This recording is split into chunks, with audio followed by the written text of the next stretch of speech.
the science and mystery behind deadly efficiency. Now, settle in again. Let your imagination drift to a quiet field at dawn. The kind of dawn that arrives, slowly pale light creeping across dew-covered grass. There are no shouts yet, no charge, no clash of steel, only the creak of wood and the faint tension of bone. This is where the debate begins, between armor, forged and hammered to shield the human body, and the longbow, a deceptively simple piece of you, capable of sending death hundreds of yards through the air. In the popular imagination, the longbow has become legend. It's sleek, elegant, silent and devastating. But what was it, really? The English longbow is around 6 feet in length, crafted from yew wood. It had a draw weight that could exceed 100 or 150 pounds. Pulling it wasn't easy. It took years to train a proper archer, someone who could not only draw, but hold, aim, and repeat that action thousands of times in a single campaign. English archers began training.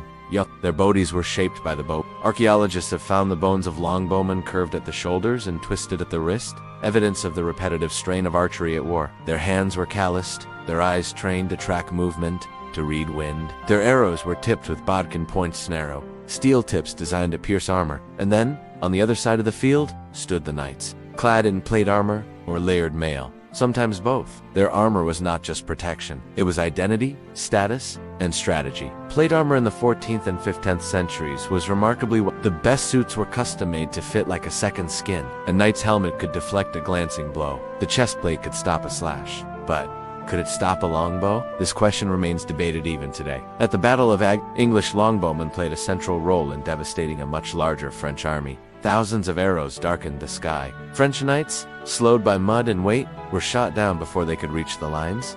But were they pierced, or simply overwhelmed? Some experiments suggest that bodkin arrows could punch through thinner sections of armor at close range. Others suggest the armor of the wealthiest knights was too strong and that the arrows caused more blunt trauma than penetration. Still, what mattered most was not just the kill. It was the disruption. A hail of arrows could break formations, frighten horses, injure attendants, and sow confusion. The noise, the impact, the sheer volumet, unraveled discipline, and in war, discipline was everything. Imagine yourself in the line, wearing heavy mail. You hear the whistling sound not once, but dozens, then hundreds of times. You brace. You lower your visor, but you can't help but flinch, because arrows fall like rain, and not every raindrop misses. Knights tried to adapt. They used Pavisaslar's shields carried by They advanced in tighter formations. They pushed to close the distance quickly, but the longbow remained. Elusive, its true power lay not just in piercing steel, but in redefining warfare. It marked a shift away from the dominance of the noble knight and toward the rise of the trained common soldier.